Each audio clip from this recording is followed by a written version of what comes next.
Good afternoon. My name is Peter Okelo. I'm a founder of a company called Blue Spatial Africa. I did ICT, but right now I'm majoring on mature in GIS technology.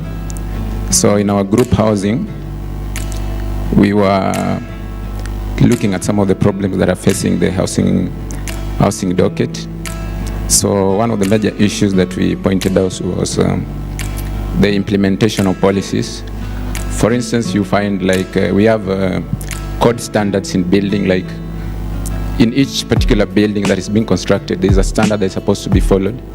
In terms of policy implementation, we found that's a big problem. That's why you find some building collapsing and stuff, Another issue on policy implementation, we have the issue of the spatial planning purposes.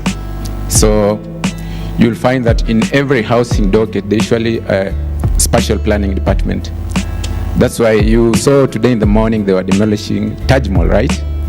So you'll wonder, so how do you demolish a building of such a stature? Could it be that there was some lapse in implementation of policy, for instance, identification of riparian land through use of the spatial technology? So in terms of implementation of some of these policies, that was one of the major problems that we took into account. Another problem that we looked into was in terms of quality of labor. You'll find that some of the rural sectors, the constructors, they actually didn't go to any training, whatever. They just learned it by themselves, or ni watu wa kufuatana na wengine. So you'll find that when you build a house with a labor that is inadequate in terms of skill set, then you end up coming with substandard facilities, and the next day you'll hear one has collapsed in Kibera, one has collapsed where. Another one is just still falling under the policy is the issue of the contractor. There are some contractors there. They're just experienced that they just want to get money, quick money. So they construct buildings very fast. They charge their clients very high, and the next day the building is down. So you find these people are sometimes they're never arrested or what. I don't know what happens. But in terms of implementing some of these criminal charges on these contractors, that is one of the problems that we also found. So if you're a contractor, you just know, I'll just put up some facility, the next day it'll collapse, I'll go and give some tip, then get away with it. Yeah, so the solutions that we looked into, it's a couple, but I'll just do an eyeballing presentation of them. So we have the part of technology. Mostly I've talked about the spatial technology. The power in GIS in planning purposes. You find in the advertisement, they usually say, I have a building opposite museum. Okay, that is a bit relative, right? We need an absolute position of a place. You say, I have a building in this particular place, and you show me exactly where it is. Well, this is Africa, so finding some of these locations is being still a problem.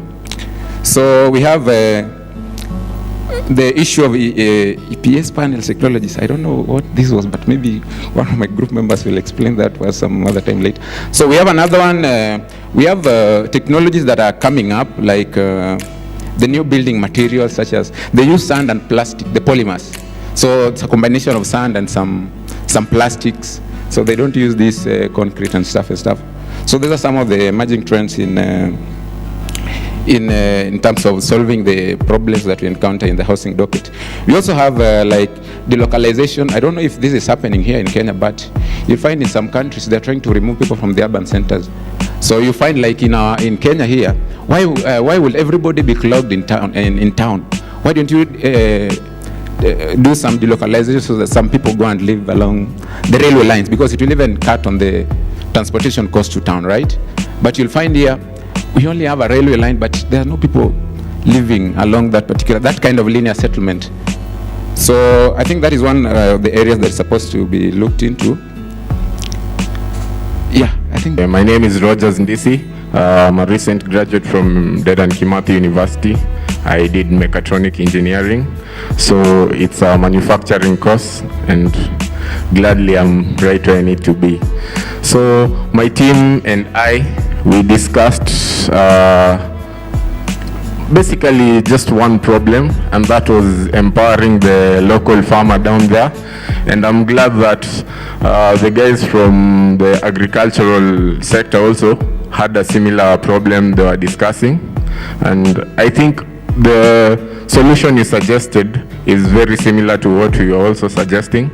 It's to have a platform that encompasses all the players in the sector. Maybe in the farming sector, you can have a platform where farmers can register themselves.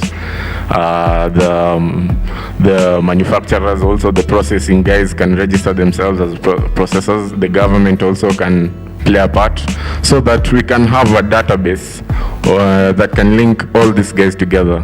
And the case study we had was friends from Garissa. They gave us a simple case study, like the farmers in Garissa, they have a lot of cattle, they know the value for leather and the horns and whatever. So there's a lot of byproducts they can get from the cattle, but the empowerment of these farmers, the access to information, the access to resources, it's a limitation. So that's where the opportunity comes in. And also to say that there's another problem you raised that was also raised in our team. I think you were asking some guy here, what about the guys who don't have smartphones? There was a solution that was proposed also by the guys there.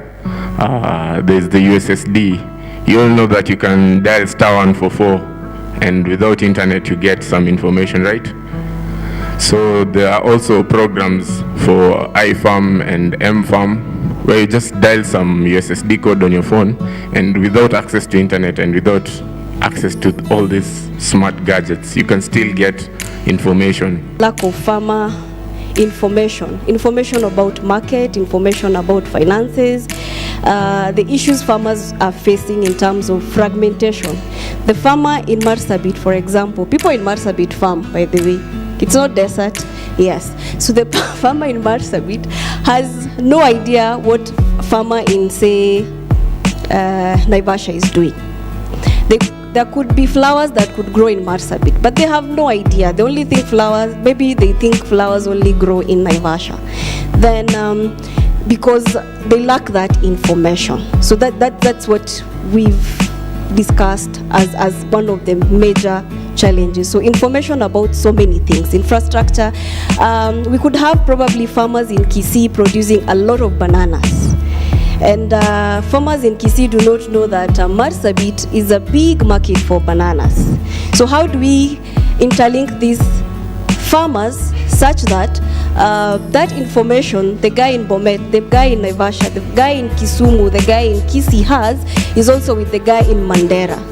So then we talked about coming up with an information system where farmers would have, where we would have something like call it community of farmers. Like whether you know have Kenyans on Twitter, we'll have farmers on Twitter where if I'm producing this and now it's due for harvest and I know I have a ready market in some place that that particular produce is in high demand, then how do we link these two so that this information gets to the person who is in need? That farmer that probably has is rearing chicken, and when it's ready and they don't easily get a market, say in Nairobi, then they can, how do they get it to people in Wajir, for example?